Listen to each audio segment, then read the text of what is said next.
ketersediaan air minum yang bersih menjadi salah satu kebutuhan dasar yang harus dipenuhi pemerintah. Proyeksi kebutuhan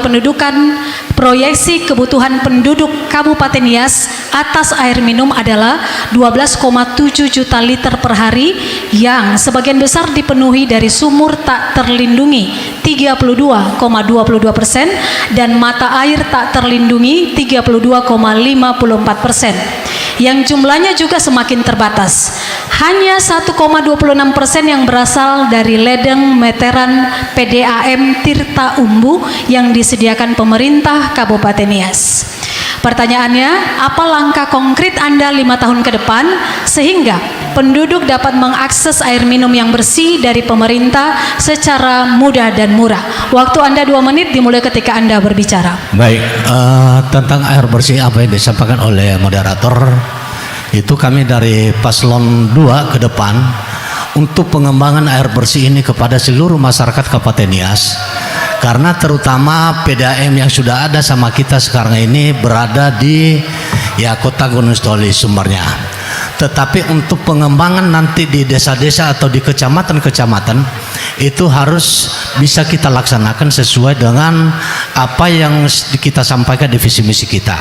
Contohnya, ini bagi masyarakat yang tidak punya air bersih itu, kita bagaimana untuk memprogramkan di dinas terkait supaya pembangunan air bersih itu ada ke depan melalui dinas-dinas terkait, sehingga untuk menangani penanganan air bersih di kecamatan-kecamatan atau di desa-desa di masyarakat Kabupaten Nias bisa tertangani sesuai dengan yang mereka harapkan ke depan. Demikian. Masih ada waktu, Bapak? Ada tambahan? Silakan. Baik, pertama tambahannya kita gali sumber-sumber mata air yang ada di desa yang berpotensi, kemudian kita programkan kepada SKPD tertentu untuk meninjau dan menyalurkannya kepada masyarakat. Terima kasih. Baik, terima kasih. Mohon tenang. Selanjutnya kami berikan kesempatan paslon nomor urut 1 menanggapi jawaban dari paslon nomor urut 2, waktu 1 menit. Jadi sebenarnya air bersih ini juga sudah kita laksanakan melalui pembangunan air bersih di desa.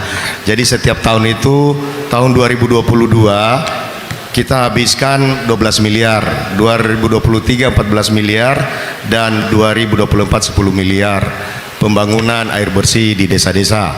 Selain itu kita lakukan juga pembangunan PAH, penampungan air hujan. Memang air di Nias ini jadi masalah. Persoalan PDAM kita adalah rispam kita baru selesai, Pak. Jadi kita akan lihat nanti bagaimana PDAM bisa melayani lebih luas lagi. Dan pada saat yang sama kita juga sudah mengusulkan waduk kepada pemerintah pusat dan sedang DED oleh Balai Besar Air, Sumber Daya Air. Dan mudah-mudahan waduk ini akan menjawab persoalan besar, karena waduk ini bisa menampung 60 juta liter air baku untuk kebutuhan Kabupaten Nias maupun Gunung Sitoli dan Nias Selatan. Jadi paralel dengan ini kita lakukan terus. Baik, terima kasih. Kami persilakan paslon nomor urut 2 untuk menjawab atau merespon. Waktu 1,5 menit dimulai ketika Anda berbicara.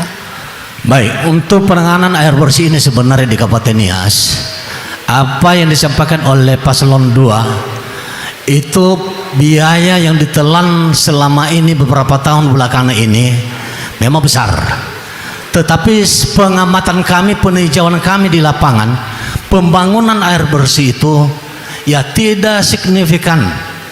Bahkan ada yang tidak ini berfungsi sampai sekarang.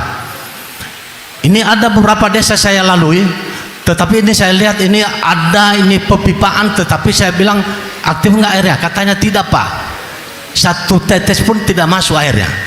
Nah, itu menurut kami itu hanya asal jadi atau hanya asal dibangun, sehingga tidak dikontrol bagaimana berfungsinya kepada masyarakat.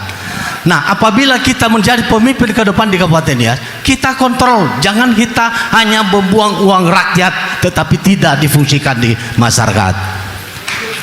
Nah, itulah tujuan kami ke depan, sehingga uang negara itu tidak sia-sia. Kita bangun tetapi kita pelihara dan kita itu tinjau apakah berfungsi atau tidak, sehingga uang masyarakat atau uang negara ini tidak akan sia-sia untuk diperuntukannya di masyarakat Kabupaten Nias. Demikian.